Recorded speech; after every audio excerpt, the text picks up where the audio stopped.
What's up, guys? My name is Elias, and James Gunn Superman is officially in theaters. So now it's time to rank all of the future DC projects from the ones I'm least excited for to the ones I'm most excited for. And now let's get it. Last is Sergeant Rock, simply because I just don't know that much of the character. I know that Daniel Craig at one point was attached to it. Then it was Colin Farrell, but he's playing Penguin in the Batman, so I don't even know how that's gonna work. I just don't know why we need a movie or a show of this character. But if somebody in the comments wants to prove why maybe he's a dope character, please let me know. Next, I got the Mr. Miracle animated series. I mean, Mr. Miracle was cool in a couple of comic books that I actually seen him in, but I don't really know what this is going to be about. Is it going to explore the new gods? Is it going to explore his romance with Big Barda? I really don't know what this is going to be. I just remember him being a cool character from, again, a couple of comics I read him in, so I guess we'll see. Next up is the Blue Beetle animated series. I did love the movie. You can check out my review on it on my page somewhere. But as far as an animated series, I don't really need that. I would just like to see him pop out in live action as like a cameo or something in future movies or in Justice League, Teen Titans, whatever. I'm really not like a huge animated series guy. Just not me. Next up is the Gotham PD Arkham series. I don't even know if this thing is still happening, but it is intriguing as far as are we going to get it as an Elseworld story with Robert Pattinson's world? Is it going to be part of the newer DCU Batman's world where it's more fantastical villains in Arkham? I have no idea, but the idea still intrigues me, and it hasn't officially been canceled as far as I know, so I'm kind of hyped for it. Next, I got the Waller series. Now, I loved Viola Davis as Amanda Waller. Do I think she needs her own series? Not really. She's good as the Suicide Squad antagonist, essentially, or just keeper of the reins. But as far as like a whole show surrounding her, I don't really need it, but I am kind of interested in what it's going to be, especially if James Gunn is the one that's going to be writing it. That just sounds pretty awesome to me. Now, apparently, The Authority is a tough nut to crack, according to James Gunn, because of the Boys that came out, that show on Amazon. Apparently, like the time for darker superheroes is not past per se, but just like this is kind of like that meta commentary on superheroes, and they're kind of like the antithesis to the Justice League. I'm very interested to see like what they could do with this in live action, especially again if James Gunn is the one that's going to be writing it, as he's like kind of hinted before. But if not, I mean, I don't like need it. I know the engineer is part of this team, but she didn't necessarily stand out to me per se in the Superman movie. But I guess we'll see. You never know. Could be cool. But I gotta go with Wonder Woman next. I mean, look, I love Gal Gadot as the character, but I am hyped for a new rebooted Wonder Woman in this more fantastical world that Superman is in.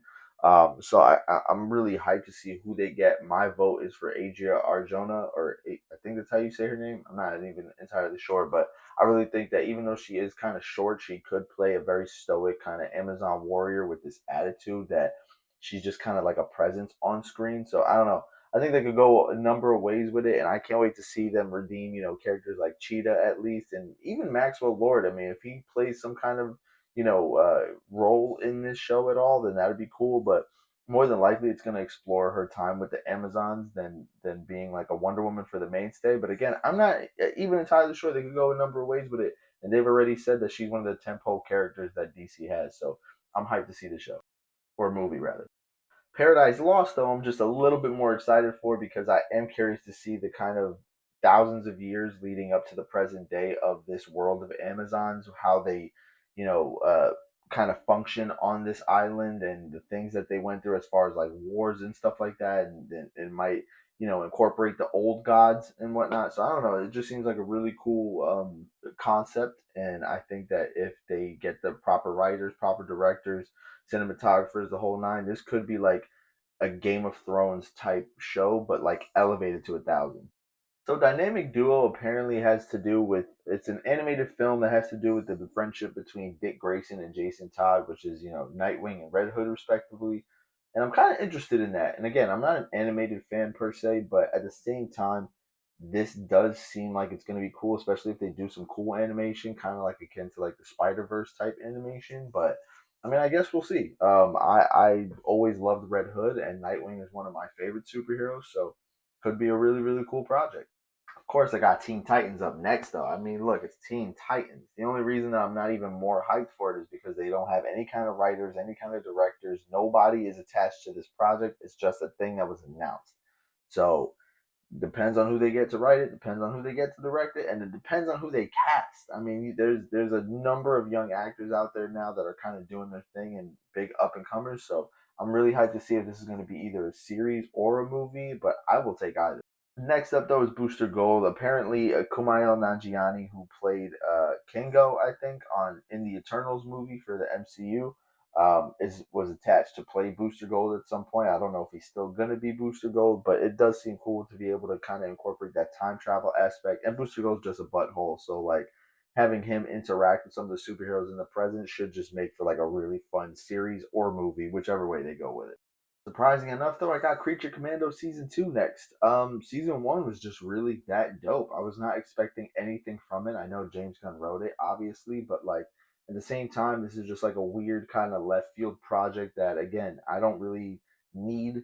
Like I never even knew the Creature Commandos was a thing. I knew of Frankenstein and the Bride, and obviously Doctor Phosphorus, Weasel. But I was just so floored by the fact that this was like the first thing James Gunn wrote for the DCU, and I watched it and I was hooked on pretty much every single episode, and it kind of made me cry at the end with a certain character death. If you haven't seen it, go watch it. And I'm really hyped to see what he will do with season 2, and I'm hyped to see them in live action eventually.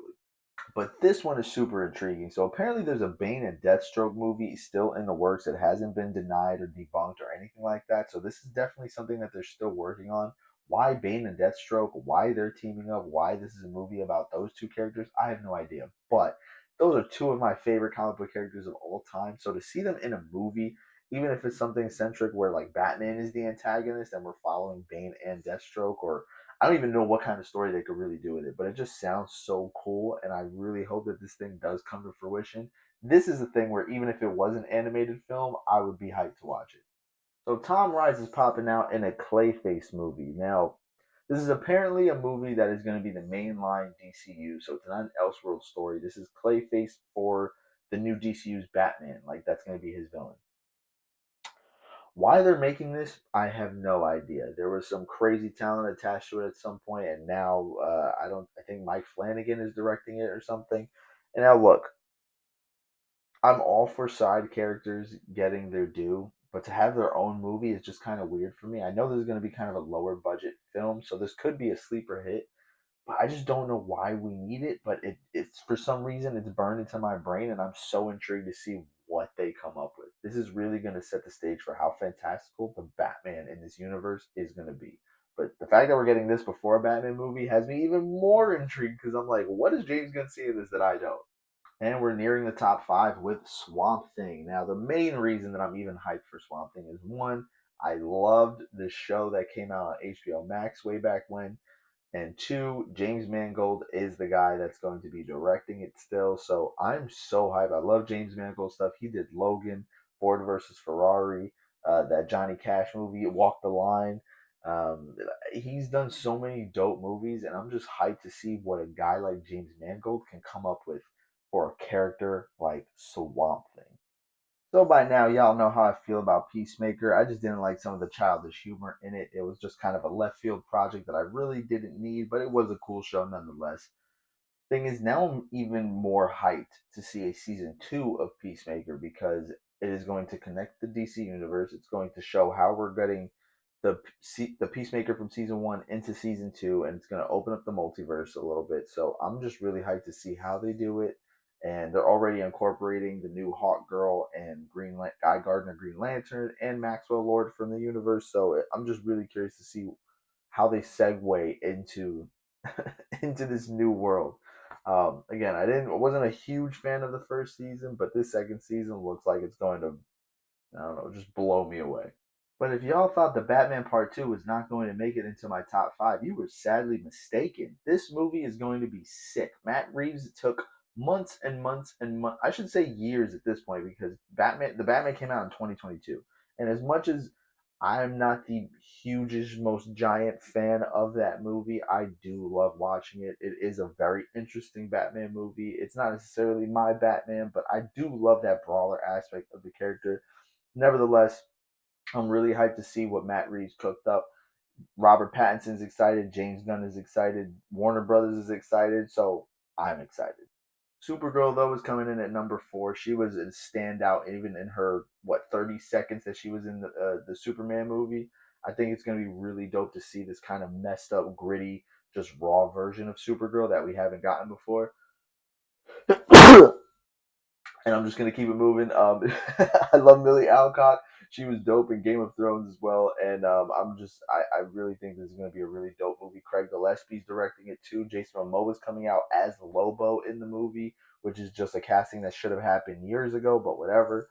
And I really can't wait that this is going to be the next entry, big entry into the DC universe, as Supergirl is also confirmed to be one of the tentpole characters for DC. This one has not been debunked yet either, so making it into my top 3 is Constantine 2. Keanu Reeves and Francis Lawrence are in the works of making a script for Constantine 2. I'm not even going to say much about it. It just seems like this is going to be a dope way to blow the Elseworlds line of the DC Studios movies wide open and just let directors just do their thing and just filmmakers just make the movie that they want to make. And who doesn't want to see a Constantine 2? That was a sleeper hit back then.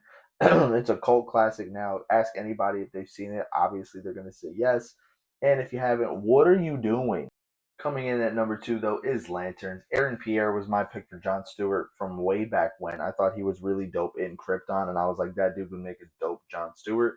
Kyle Chandler would not have been my pick for Hal Jordan because he's way too old for the role, in my opinion. But hey, it is what it is. And I think the show, since it's been described as like a true detective, but with like space stuff going on, I think it's going to be a really cool unique show that we just have not seen before, and I'm really hyped that this is even going to be a gritty, more mature entry into the DC universe where their characters like Guy Gardner is going to interact with them. But of course, at number 1, because I'm the biggest Batman fan there is, Brave and the Bold. Look, I'm hyped for the DC universe. I'm hyped that we're gonna get a Robert Pattinson Batman film again, as well as a new DCU Batman. This is gonna be a more fantastical Batman that can go toe to toe with the likes of this new universe's Superman and all of the fantastical elements that came with that movie. And I'm just really hyped to see Damian Wayne on screen finally. I think he's my favorite Robin of all time. And I don't know, man. I don't. They have nothing, no kind of announcements whatsoever for this movie besides Andy Muschietti is still in line to direct the movie. He did the Flash. Not a lot of people like the Flash. I love the Flash, but at the same time, his style will be really dope for a fantastical Batman. And I'm just hyped to see what they come up with because Batman is Batman. He's the man. He's the coolest comic book character ever. You can't argue with me on that. So I'm really hyped to see another movie, even though we're probably not going to get it to like 2028.